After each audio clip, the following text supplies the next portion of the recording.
নতুন দায়িত্বপ্রাপ্ত ৬ সিটি কর্পোরেশনের প্রশাসকদের গ্রিন ও ক্লিন সিটি তৈরিতে নির্দেশনা দিয়েছেন প্রধানমন্ত্রী তারেক রহমান।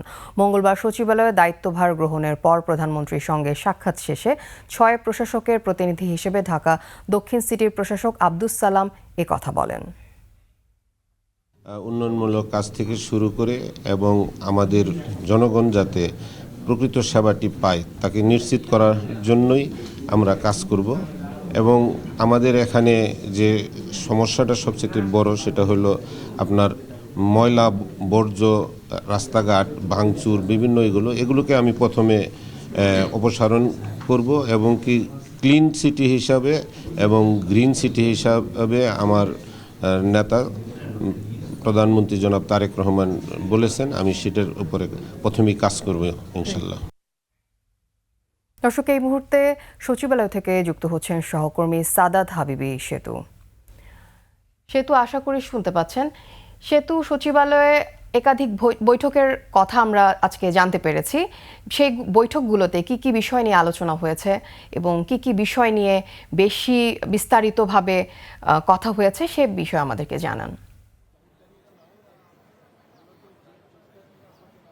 আপনি তিনটি সংবাদ জানিয়েছেন দর্শকদেরকে একদম দুটো নিউজের শুরুতে, এবং এই তিনটির শুরুতে যেটি আপনি শুরু করেছিলেন ফ্যামিলি কার্ড, সেটির একটা আপডেট রয়েছে।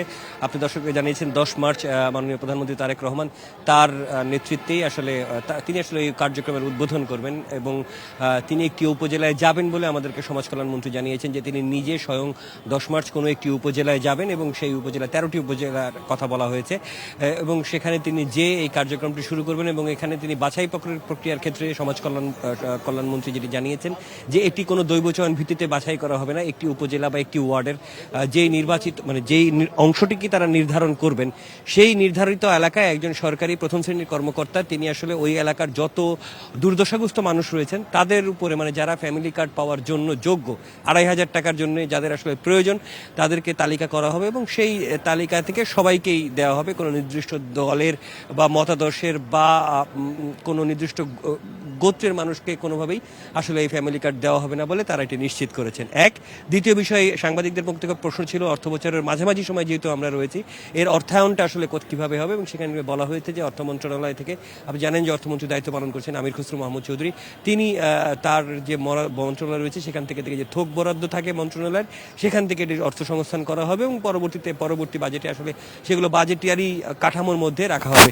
আজকে মাননীয় প্রধানমন্ত্রীর টেবিলে আরও একটি গুরুত্বপূর্ণ বিষয় নিয়ে বৈঠক ছিল, সেটি হচ্ছে চট্টগ্রাম বন্দরের নিউ মোরিং টার্মিনাল। আপনি জানেন যে এটি খুব স্পর্শকাতর একটু ইস্যু এবং এই ইস্যু নিয়ে কিছুদিন আগেও আমরা আন্দোলনে গড়াতে দেখেছি পুরো বিষয়তে। সেই বিষয়টিতে আমরা জিজ্ঞেস করেছিলাম অর্থমন্ত্রীকে, অর্থমন্ত্রী অফিসিয়ালি যেটি জানিয়েছেন আমাদেরকে যে এটি নিয়ে আলোচনা হয়েছে, তবে এটির অগ্রগতিটি আসলে এখনও গণমাধ্যমে তুলে ধরবার মতো অবস্থায় নেই।